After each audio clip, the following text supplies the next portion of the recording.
আসসালামু আলাইকুম প্রিয় শিক্ষার্থীবৃন্দ। আজকে আমরা নবম এবং দশম শ্রেণীর শিক্ষার্থীদের জন্য বই পড়া গল্প নিয়ে তোমাদের সামনে উপস্থিত হয়েছি। তো আজকে আমরা এই ভিডিওতে বই পড়া প্রবন্ধের বা গল্পের যাবতীয় বিষয়, খুঁটিনাটি বিষয়, মূল ভাব খুব সহজেই শেখার চেষ্টা করব, যাতে আমরা খুব সহজে সৃজনশীল অ্যান্সার দিতে পারি এবং গল্পটি সহজেই বুঝতে পারি। গল্পটি বুঝতে হলে ভিডিওটি না টেনে সম্পূর্ণ ভিডিওটি দেখুন এবং আমাদের চ্যানেলে নতুন হলে চ্যানেলটি সাবস্ক্রাইব করতে ভুলবেন না। তো চলো শুরু করা যাক। বই পড়া প্রবন্ধটি বা গল্পটি লিখেছেন প্রমোদ চৌধুরী। তো আমরা বই পড়ার মূল ভাব বা মূল আলোচনা নিয়ে আলোচনা করি। বই পড়ে সত্যিকার জ্ঞান আহরণ করা যায়।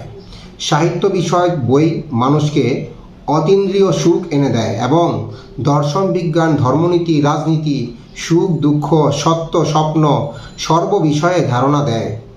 এক কথায় সাহিত্য পাঠ মানব মনকে পরিপূর্ণতা দান করে। আর বই পড়ার জন্য লাইব্রেরি প্রতিষ্ঠা করতে হবে ব্যাপকভাবে, কারণ লাইব্রেরিতে মানুষ বই পড়ে স্বেচ্ছায়, সানন্দ চিত্রে। অর্থাৎ এখানে কবি বুঝিয়েছেন যে আমরা স্কুল কলেজে সিলেবাস ভিত্তিক পড়া পড়ি, সেটা কিন্তু বাধ্যতামূলকভাবে পড়ি, উপায়হীনভাবে পড়ি। এটা শিক্ষকের বা সিলেবাসের চাপে পড়ে আমরা কমপ্লিট করি। কিন্তু যেটা লাইব্রেরিতে বসে আমরা পড়ি, সেটা কিন্তু আমরা ইচ্ছাকৃতভাবে, স্বেচ্ছায়, নিজের ইচ্ছায়, মনের টানে আমরা পড়ি। সেটা এখানে বলা হয়েছে। লাইব্রেরি মনের হাসপাতাল হিসাবে কাজ করে। এটা মনের হাসপাতাল।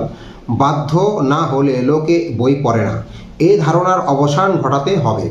প্রগতিশীল বিশ্বের সাথে তাল মিলিয়ে চলতে হলে বই পড়ার কোনো বিকল্প নেই। অর্থাৎ বাধ্যতামূলক বই পড়া মানে আমাদের সিলেবাসের জন্য বা শিক্ষকের চাপে পড়ে বই পড়া, এই জিনিসটাকে এই মেন্টালিটিকে বন্ধ করতে হবে, এটা অবসান ঘটাইতে হবে। আর বই পড়ার জন্য উপযুক্ত পরিবেশ হিসাবে লাইব্রেরি প্রতিষ্ঠারও বিকল্প নেই। আর এই স্বেচ্ছায় বই পড়ার জন্য, সিলেবাসের অন্তর্ভুক্ত বই পড়া না, স্বেচ্ছায় মনের টানে বই পড়ার জন্য, সাহিত্য, গল্প, রচনা এগুলি নিজের ইচ্ছায় পড়ার জন্য লাইব্রেরি ছাড়া দ্বিতীয় কোনো উপায় নেই। এই জন্য লাইব্রেরিকে মনের হাসপাতাল বলা হয়েছে। আমাদের শিক্ষা ব্যবস্থায় সাহিত্য চর্চার মাধ্যমে নিজেকে প্রকৃত সুশিক্ষিত হিসেবে গড়ে তোলার কোনো সুযোগ নেই। শিক্ষিত হওয়ার সুযোগ আছে আমাদের শিক্ষা ব্যবস্থা, কিন্তু সুশিক্ষিত হওয়ার কোনো সুযোগ নেই। এই শিক্ষা মানুষের সুপ্ত হৃদয় বৃত্তিকে প্রস্ফুটিত করে না, তাই শিক্ষার্থীরা ভ্রান্ত পথেই পরিচালিত হয়।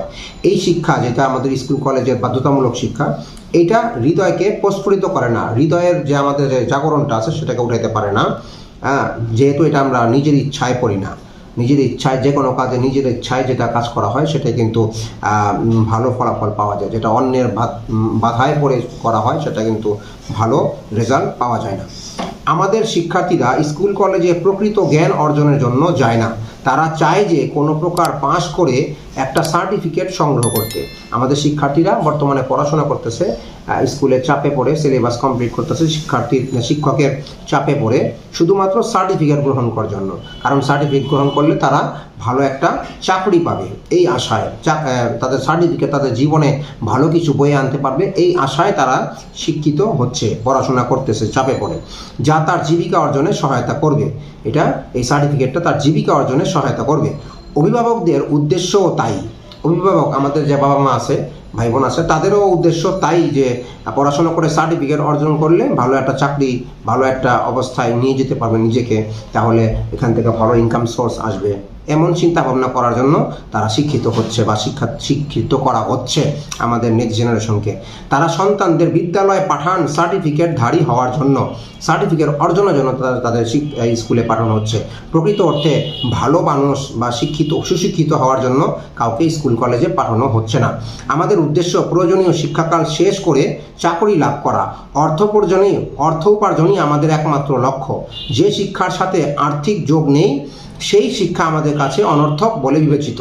অর্থাৎ যে শিক্ষাটা অর্জন করার পর আমরা আর্থিকভাবে কোনো সফলতা পাবো না, সাহায্য পাবো না, সেই শিক্ষাটা আমরা শিক্ষা বলতেছি না বা ভাবতেছি না। ওই শিক্ষাটাই আসলে মনের থেকে আসে, যেটা স্বেচ্ছায়, যেটা থেকে অর্থের বা টাকার কোনো লেনদেন নাই, ওইটাই হচ্ছে প্রকৃত শিক্ষা। আমরা শিক্ষা ভাবতেছি যেটা দ্বারা টাকার লেনদেন হবে, যেটা দ্বারা আমার জীবন ধারণ হবে, সার্টিফিকেট পাবো, চাকরি পাবো, এটাকে।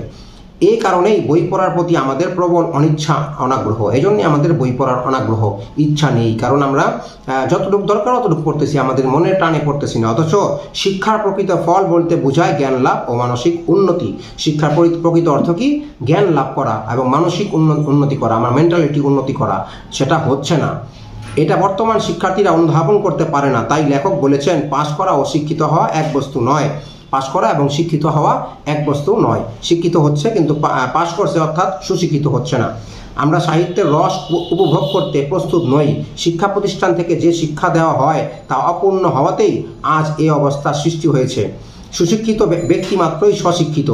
যথার্থ শিক্ষিত হতে হলে মনের প্রসারতা দরকার, যা বই পাঠের অভ্যাসের মাধ্যমেই কেবল সম্ভব। মনের প্রসারতা বৃদ্ধির জন্য কি প্রয়োজন?